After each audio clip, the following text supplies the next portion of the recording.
Business Forum, l'hebdo, l'invité.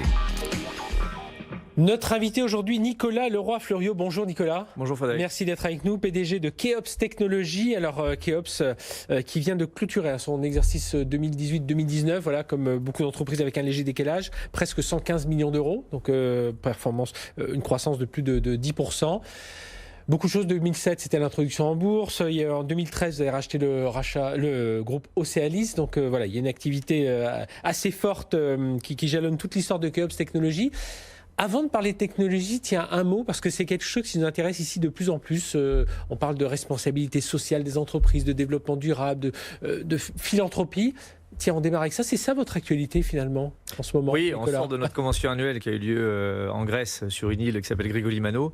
Et j'ai effectivement annoncé un programme que j'ai baptisé Triple One. Vous savez, passer 50 ans, il faut donner un sens à sa vie. Oui. Moi, je crois que j'ai toujours été passionné par les animaux depuis que je suis tout petit. Dans ma famille, on a toujours des animaux. Et j'ai annoncé ce programme Triple One où en fait, je vais donner 1% de ma marge opérationnelle, 1% du temps de tous les collaborateurs, c'est-à-dire les non-volontaires bénéficieront du temps, les volontaires bénéficieront du temps des non-volontaires, et enfin 1% de ma puissance cloud totale à 3 associations qu'on a sélectionnées, et on a pas mal travaillé avec eux sur les programmes, le WWF, World Wide Fund, la SPA et la LPO d'Alain Bougain-Dubourg, parce qu'on veut se lancer à fond dans la défense animale et la défense de la faune sauvage. C'est d'actualité parce que vous savez que la faune sauvage malheureusement est sérieusement menacée. Près de 50% des mammifères ont disparu de la planète ces 60 dernières années.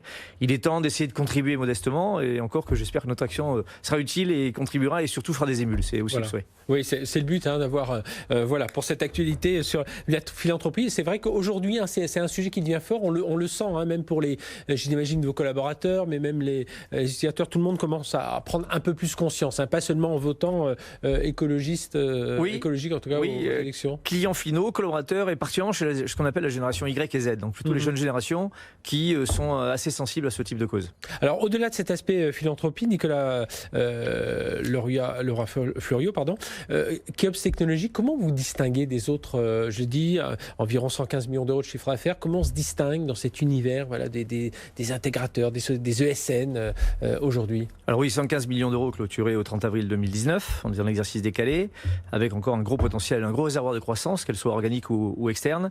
Et on se distingue par 2 raisons. D'abord, nous sommes l'un des seuls acteurs du cloud, nous sommes cloud service provider, c'est notre métier principal aujourd'hui. 5 data centers, c'est 5 ça? data centers en France, en pleine propriété, parce que vous voulez maîtriser toute la chaîne de valeur.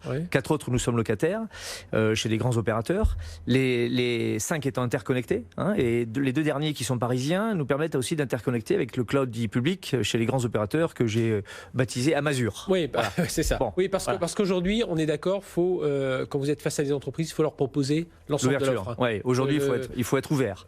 Il faut être dans le monde ouvert, il faut être dans un mode connecté, hyper connecté, et il faut aussi être dans un monde ouvert, c'est-à-dire qu'on a fait appel de plus en plus aux technologies open source pour piloter nos data centers, pour les administrer. Donc comment on se distingue? Avec d'abord une double culture, et on est un des seuls opérateurs du marché à avoir une très forte culture double, IT, c'est-à-dire technologie et production informatique. C'est-à-dire qu'on n'a pas besoin de qui que ce soit pour designer nos propres infrastructures cloud. On sait choisir nous-mêmes les meilleures technologies du marché, qu'elles soient chez les grands acteurs américains ou ailleurs, mais enfin elles sont quand même majoritairement chez les grands américains. Bon, on a des relations très étroites avec certains d'entre eux, je ne sais pas si je peux les citer. Oui, bien sûr. Hewlett Packard Enterprise est un partenaire très très proche de Keops, Dell Technologies aussi, Microsoft évidemment, VMware aussi, bref. Et on a cette capacité à appréhender leurs technologies et à les mettre en œuvre par nous-mêmes avec la bonne technologie au bon moment pour le bon sujet. Voilà. Et à côté de ça, on a une forte compétence production IT, ce qui fait qu'on sait quand même piloter jusqu'au management de l'application du client et lui garantir une disponibilité de l'application. C'est ça que le client attend. Et aujourd'hui, vous comprenez, pourtant encore réticente par rapport au cloud, parce qu'on le voit, il y a tellement de bénéfices aujourd'hui, enfin j'en ferai pas la liste là, mais et puis sans en faire la promotion là, sur ce plateau, mais quand même on sent que lorsque les entreprises vont vers le cloud, elles font plus de choses. Oui, elles font plus de choses, elles variabilisent leurs coûts, c'est quand même très appréciable dans un monde qui est très mouvant. Et puis surtout, je veux dire, le cloud, c'est pas un échec, ça peut pas être un échec si on a respecté une maxime qui nous est chère, qui peut être d'ailleurs la baseline de Keops Technologies aujourd'hui, la bonne application dans le bon cloud au bon prix. Il y a des gens qui vont dans le cloud de manière, on va dire, désorganisée, et externaliser le bordel, ça marche pas mieux, ça marche pas. Exactement. Et puis il y a des gens qui vont dans le cloud en faisant le mauvais choix d'opérateur de cloud. Tout dépend, il n'y a pas un seul bon opérateur de cloud. Il y a l'opérateur de cloud qui va bien pour gérer l'application dont on a besoin, dont on a besoin dans l'entreprise et pour laquelle on a besoin de customisation, de personnalisation, de disponibilité, pour laquelle on a besoin d'environnement particulier. Et ça, il n'y a pas un seul opérateur qui peut répondre à tout. Alors j'imagine que pour des entreprises comme Keops, la croissance, franchir un jour cette barre des 500 millions d'euros de chiffre d'affaires, vous la visez, hein, j'imagine. Non, il faudrait que je vous coupe tout de suite. Non, Chez Keops Technologies, je dirige cette boîte depuis, ça va faire 15 ans en juillet, déjà 15 ans, j'ai l'impression que c'était hier. On n'a jamais fait la course au chiffre d'affaires et je ne la ferai jamais.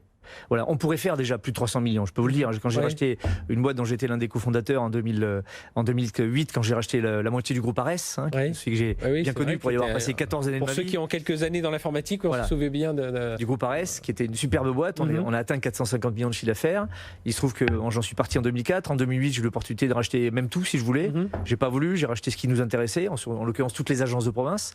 Et on pourrait faire déjà 300 millions. La première chose qu'on a fait quand on a racheté Ares en 2008, on a cassé un certain nombre de marchés, notamment des marchés publics qui faisaient du chiffre d'affaires mais qui n'apportaient pas de valeur. Donc nous, on ne fait pas la course au chiffre, on fait la course à la valeur. Et ça, tant que je serai président actionnaire majoritaire, ça ne changera pas. Et alors justement, cette montée en valeur, on la voit, vous avez lancé une offre. Alors, les techniciens suivront ça parce que c'est une offre de migration de données vers une base open source, vers PostgreSQL, voilà pour ceux qui connaissent un peu cet environnement. Et ça, on a senti, il suffit d'aller interroger des DSI, ils ont frétillé là, quand ils ont vu ça. Ça paraît, c'est une technologie, mais c'est ça que vous sentez qu'il faut faire, c'est être attaqué sur une création de valeur forte dans un secteur. Oui, j'ai envie de vous dire, mon métier à moi, il est président de Keops, mais mon métier est surtout de savoir ce qui se vendra demain. Et ça fait 4 ans qu'on entend les clients nous dire je vais quitter les bases de données propriétaires, je vais quitter Oracle, qui est leader mondial du marché, parce que ça ne correspond plus à mon besoin, parce que ça me coûte trop cher, parce qu'il faut que je sorte, parce que je suis pas content. Voilà. Et donc on s'est dit on est partenaire Oracle, qu'est-ce qu'on fait?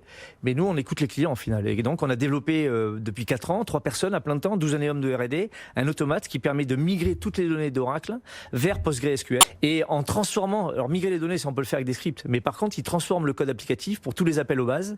En l'occurrence, le code NoSQL d'Oracle, il le transforme dans du SQL standard pour attaquer Postgre. Oui, c'est ça. J'allais dire parce que transférer une base de données vu comme ça, on se dit on peut le faire, mais vraiment c'est ces couches en dessous. Absolument. Toutes les couches d'appels aux bases sont entièrement modifiées de manière automatique par l'automate. C'est là qu'il y a la valeur de l'offre. Et votre croissance aujourd'hui, vous la voyez à travers tout ça, c'est des offres vraiment à l'écoute des clients, et on modifie, on cible une offre, on industrialise et puis on passe à l'exécution. Vous pourriez presque prendre la tête de la R&D. C'est tout à fait ça en fait. On écoute les clients et on essaye effectivement d'industrialiser, de digitaliser certains processus. C'est le cas pour la migration base de données propriétaire vers. C'est le cas pour les offres de cloud qu'on a lancées ces dernières années. On a lancé des offres extrêmement personnalisées, des offres extrêmement ciblées, notamment pour S4HANA, la dernière version de SAP. On a lancé une offre de cloud avec des appliances extrêmement optimisées pour tirer la quintessence de la puissance, de la performance que peut offrir la base de données HANA d'SAP. Donc on a aujourd'hui un certain nombre de gros clients qui ont migré du on-premise, donc sur site, leur informatique SAP R3, et qui vont passer sur S4HANA, sont passés chez nous en cloud sur cette offre qui s'appelle iCode in Memory. Et là on est vraiment dans les grandes tendances du moment dans les DSI. Pour Keops Technologies, l'international, ça peut représenter aussi une autre source, vous voyez dans 5 ans, se dire tiens... Avant ça. Aujourd'hui, j'ai envie de dire, la boîte a un business model extrêmement solide. La seule faille qu'on pourrait avoir, c'est qu'on est franco-français, le siège est à Bordeaux. Ça c'est une force parce qu'aujourd'hui, Bordeaux est devenu une ville extrêmement attractive pour recruter des talents. Vous savez que notre enjeu, il n'est pas d'aller chercher des clients. Notre enjeu, nous, il est de faire venir des hommes pour délivrer les contrats qu'on a vendus, qu'on a signés. Donc Bordeaux est devenu une place très attractive. On a un siège social dernière génération, flambant neuf, avec tout. Tout juste un an, c'est ça? Même pas, il est d'octobre. On l'a inauguré le 5 octobre. En présence d'Alain Juppé, Alain Rousset, Virginie Calmels, tous les élus de la région étaient là. On a un outil de travail qui est très attractif. Bordeaux est attractif et on est devenu une place attractive avec cet immeuble dans la place attractive. Donc aujourd'hui, ça nous permet de faciliter le recrutement de talents. On a des toboggans, une salle de sieste, une break room à l'américaine, une salle de jeu évidemment, des cours de gym. Il y a une salle de gym digne de professionnels avec 4 heures de coach par semaine. Mais il vous manque encore ces grands panneaux avec des étiquettes partout à l'international. Ouais, alors ça, drapeau partout. Peut-être pas partout, mais au moins une priorité. D'abord, on fera encore une acquisition à Paris cette année. Je vous donne un scoop. Voilà, c'est sûr qu'avant le 31/12, on aura fait une autre acquisition à Paris parce qu'on a un gros réservoir de croissance à Paris. On n'a pas encore, je considère, atteint la taille critique à Paris. Ce sera fait, je pense, fin d'année.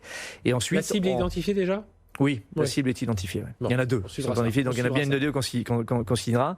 Et ensuite, on doit maintenant aller à l'international. On a failli faire une opération dans ma deuxième patrie, qui est la Californie, parce que j'ai l'occasion d'aller très souvent là-bas. Et l'opération s'est pas faite, elle n'est pas perdue. On s'est pas mis d'accord en finale sur le prix, alors qu'on était d'accord au départ. Ils faisaient une super année, ils m'ont demandé 8 millions de dollars de plus, donc j'aurais dit que c'était pas possible. Bon, on n'est pas fâché. J'ai fait la tête pendant 6 mois, maintenant on se reparle.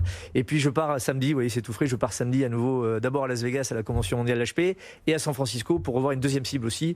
Ce ne sera pas fait en 2019, mais je pense que courant 2020, on devrait quand même ce coup-ci arriver à faire une acquisition en Californie. Voilà, en tout cas la dynamique, on la sent bien lancée. Merci d'avoir été avec nous, Nicolas Leroy-Fleuriot, PDG de Keops Technologies. On a parlé techno et puis on rappelle vos engagements en termes de philanthropie. Je trouvais que c'est intéressant d'en parler en tout début d'interview. Merci d'avoir été avec nous. Merci à vous. Restez avec nous sur BFM Business.